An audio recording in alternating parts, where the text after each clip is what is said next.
तो जहाँ छात्रों को बहुत सारी ऐसी परेशानियों से जूझना पड़ता है जिसके बारे में ना वो बात कर सकते हैं, और ऐसी कई सिचुएशंस होती हैं जिसके रहते बच्चे सुसाइड कर लेते हैं। आज हमारे साथ हैं, सर मैं आपका नाम जानना चाहूँगी। आदित्य। तो वो भी एक ऐसी ही किसी परेशानी से जूझ रहे हैं, जो कि हमने हाल ही में बहुत सारी ऐसी चीज़ें सुनी हैं, कोचिंग माफिया, लेकिन आज किसी ब्रोकरेज माफिया के बारे में हम लोग बात करने वाले हैं। सर आप बताना चाहेंगे कि आप क्या किन परेशानियों से जूझ रहे हैं? हाँ, तो एक्चुअली मैम ऐसा है कि यहाँ पे जो ओनर्स होते हैं वो एक एग्रीमेंट बनाते हैं जो कि एक्चुअली टेनेंट के हिसाब से होता है, ना कि पीजी के हिसाब से, क्योंकि पीजी के रेगुलेशंस अलग है और टेनेंट का रेगुलेशंस अलग है। टेनेंट में क्या होता है कि इंडिविजुअल रूम मिलता है और पीजी में आपको शेयरिंग मिलता है। तो पर ये लोग क्या करते हैं कि टेनेंट के हिसाब से आपके साथ एग्रीमेंट बनाते हैं और 7 मिनट्स का एक लॉगिंग पीरियड होता है, जिसमें आप अगर कहीं जाते हो 7 मंथ्स में आप अगर तोड़ देते हो तो आपका जो सिक्योरिटी हो जब्त हो जाता है, वो आपको मिलेगा नहीं। और ऊपर से क्या होता है कि आपको फिर उस महीने का भी आपको रेंट भरना पड़ता है। अच्छा। तो आप ऐसे जाओ या वैसे जाओ, आपका लॉस ही है। आप फंसोगे ही फंसोगे, मतलब कुछ भी करो। कुछ भी करो। तो अभी आपके साथ क्या चल रहा है? मेरे साथ ऐसा ही हो गया, अब जो कि सिचुएशन जैसे चल रही है तो अब मुझे जाना पड़ा, क्योंकि मेरा क्लास भी जो है साइंसीज हो गया जी। और यहाँ पे लाइब्रेरीज के भी अभी जो रेंट है वो बढ़ गए, तो यहाँ पे रह के कुछ मतलब नहीं है। खाने पीने का तो आपको पता ही है यहाँ पे क्या चलता है। जी सर। ना बोल के आपको 20,000 तो ऐसे ही देने पड़ते हैं।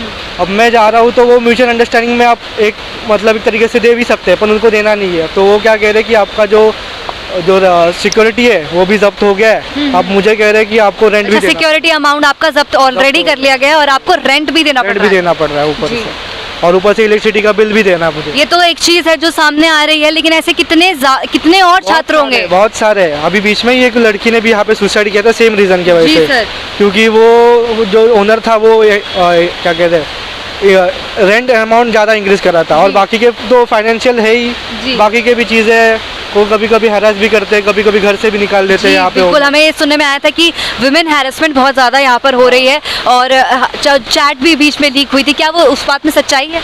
हाँ थी यहाँ पे, पर उसके बारे में इतना पता नहीं है। बट जो लड़की ऐसा होता है, मतलब आप कह रहे हैं होता है यहाँ पे होता है, और कुछ नहीं कर पाते हम लोग, मजबूर होते हैं, क्योंकि हमारे में उतना कोई पीछे यहाँ पे होता नहीं है साथ में।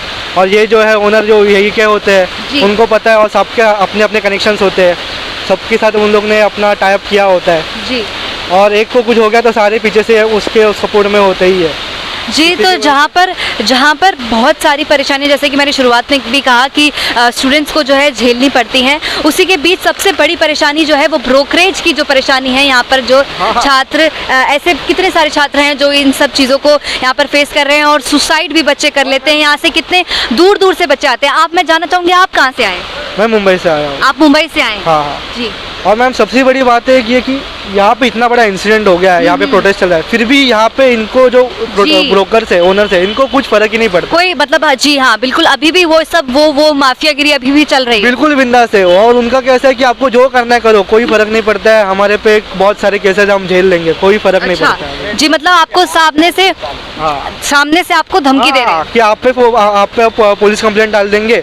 और हम तो अभी यूपीएससी एस्पिरेंट है, हम कुछ नहीं कर पाते, क्योंकि एक बार केस पड़ गई तो करियर में पूरा बाधा बनेगी, तो आप लोग उनको कुछ कह भी नहीं सकते। तो बहुत ही दुविधाजनक स्थिति जो है छात्रों के लिए पैदा की जाती है। जैसे जिस प्रकार से अभी बता रहे हैं सर कि ब्रोकरेज की सबसे ज़्यादा परेशानी के बारे में जो अभी सर ने मेजरली बात करी है, तो ऐसे सरकार जो अभी हाल फिलहाल में इतनी जो दुखद घटना हुई, उसके बाद भी जो है कोई भी इस घटना से सीख नहीं ले रहा है, इस पर ना ही कोई काम हो रहा है।